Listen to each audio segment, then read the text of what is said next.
The international break is done and club football is back in the wings this weekend. And of course, we are here to preview some of the biggest games that comes with the return of club football for you. The show is still the Nutmeg on Guardian TV, and my name is Ayomide Sotubo.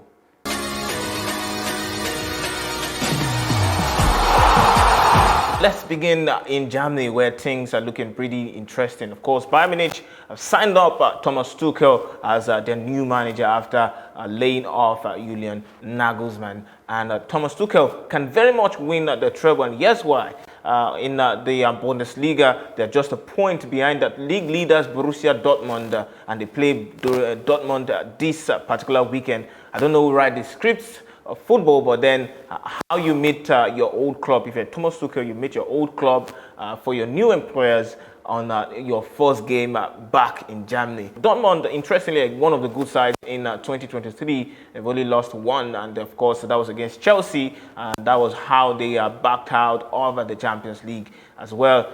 They also got a draw against Schalke the following week, the following couple of days after that game. But then before the international break, they recorded a 6-1 thumping against Cologne. Of course, took them to the top of the Bundesliga. Also in the Champions League, you cannot rule out of Bayern Munich, especially one that is coached by Thomas Tuchel. Of course, he's taken Paris Saint-Germain to the final in the past, and the following season, he also took Chelsea to the final and won it. And that was just probably 6 months after he had been employed by Chelsea. That was exactly January 26th of 2021, and he did it. And you can do a similar thing in Bayern this time again. Who says no? In England, there's also a classic game to look forward to. Manchester City are going to entertain Liverpool at the Etihad this weekend. Of course, a big game to open things back in England again. And City are on a revenge mission.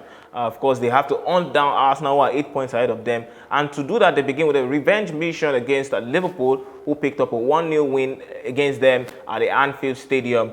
Courtesy of a goal from Mo Salah, of course. He got the winning goal. And they have to win this game, of course, to break down the points deficit between themselves and Arsenal, of course.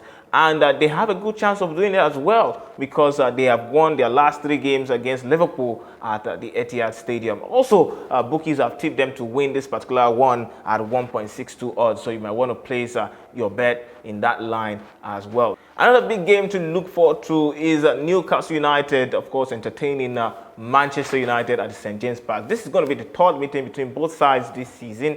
Of course, the first meeting ended in a 0-0 draw at Old Trafford. Not many sides have stopped Manchester United in their own patch this season, and Newcastle were able to do it early on in the season. But then Manchester United were not to be stopped when they faced in the Carabao final.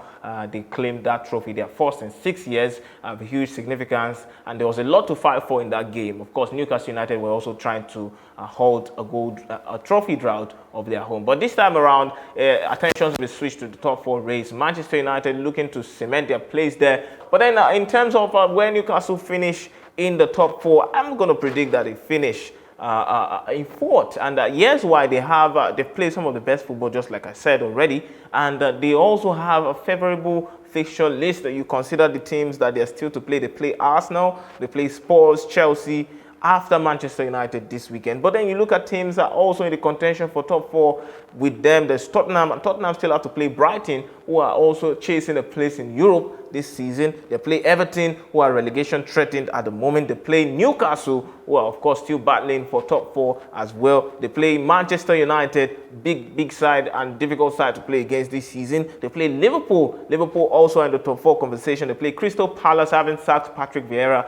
They also want to stay afloat in the Premier League. And even Brentford are in the top half of the league, and they want to get a place. They want to get into a place in Europe as well. So Tottenham Hotspur, they have a difficult fixture list to look forward to. And Christian Stellini remains to be seen if he can steady the ship after Antonio Conte was laid off. We're going to end this episode talking about Nigerian sensation Gift Orban. Of course, it's a player to look look out for after the resumption of the international break. He took the world by storm before the break, of course, getting 12 goals and 1 assist this season already for Belgian side KAA Gent. And of course, there was a particular week, in fact, less than a week, he got 7 goals, 4 in one game, 3 in another.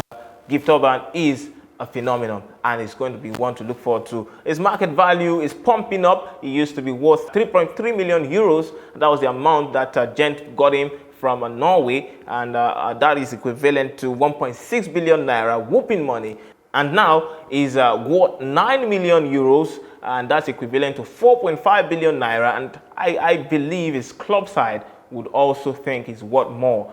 It'll be interesting to see if we can continue that form into the back end of the season. And of course, the summer awaits. Let's see how that goes down as well. And this is how we bring the episode to a close. You can join the community by hitting the subscribe button. Big ups to you for watching our editions over the international break and for the record number of views we got as well. And of course, you can get our latest videos by hitting the notification bells. It is always going to notify you about our latest videos. And of course, this is a Nutmeg on Guardian TV. My name is Ayomide Sotubo. See you next time.